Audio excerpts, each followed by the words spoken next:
মনোনয়নপত্র জমা দিতে এসেছেন, দ্বিতীয়বার আপনি নমিনেশন পেয়েছেন, তো এই বিষয়ে কি বলবেন? সবাইকে ধন্যবাদ যারা সোশ্যাল মিডিয়া আছেন। আমি বলতে চাই আজকে আমরা খুবই সৌভাগ্য মনে করি। আজকে মহারাজার নেতৃত্বে আমরা 5 বছর আমরা মানুষের সঙ্গে লড়াই করেছি, মানুষের জন্য লড়াই করেছি এবং মানুষকে আমরা কিছু না দিতে পারলেও মানুষের সঙ্গে আসি, মানুষের পাশে থেকে তাদের সুখে দুঃখে আমরা কাজ করেছি। এবং আপনারা সবাই জানেন টিটিএডিসি এটার মধ্যে বেশি কিছু টাকা নেই এবং সীমিত টাকার মধ্যেও আমরা যে কাজ করেছি বুবাগ্রার নেতৃত্বে, এটা জনসাধারণ আজকে এটার জবাব দিয়েছে।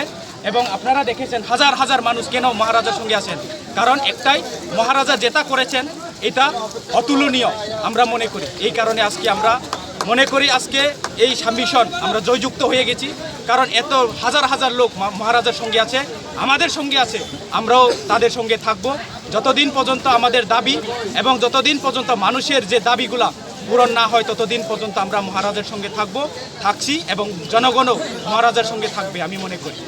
দুই কেন্দ্রে কি জয়ের ব্যাপারে কি বলবেন? দুই কেন্দ্র 100% জিতছে।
নমিনেশন সাবমিশন দিনে আমি বলতে চাই আজকে এই নমিনেশনে আমরা অবশ্যই জিতছি এবং আমি মনে করি আমাদের বুবাগ্রা এই ত্রিপুরা রাজ্যে এডিসি এলাকাতে অনেকগুলো ডেভেলপমেন্ট করছে, কারণ আমাদের সীমিত টাকার মধ্যেও আমরা যেভাবে মানুষের পাশে দাঁড়িয়েছি, যেভাবে মানুষের সঙ্গে কাজ করেছি, এটাই প্রমাণ। আজকে আপনারা দেখছেন হাজার হাজার মানুষ মহারাজার সঙ্গে আছে এবং মহারাজার যে দাবি, এই দাবি না পাওয়া পর্যন্ত ত্রিপুরা থানচা থাকবে, ত্রিপুরা এক থাকবে, এটা আমি মনে করি।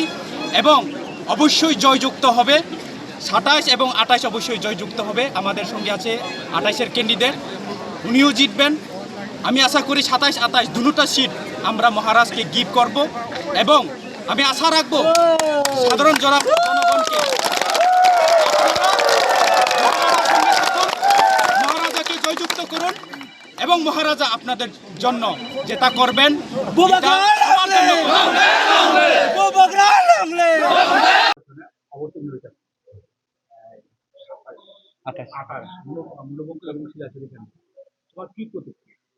আমার প্রতিক্রিয়া, প্রথমে আমি মহারাজকে ধন্যবাদ জানাচ্ছি এবং সোশ্যাল মিডিয়াকে। আমার প্রতিক্রিয়া বলতে আমি ফার্স্ট টাইম আমার মহারাজা আমার উপর বিশ্বাস করে আমাকে ক্যান্ডিডেট দিয়েছে।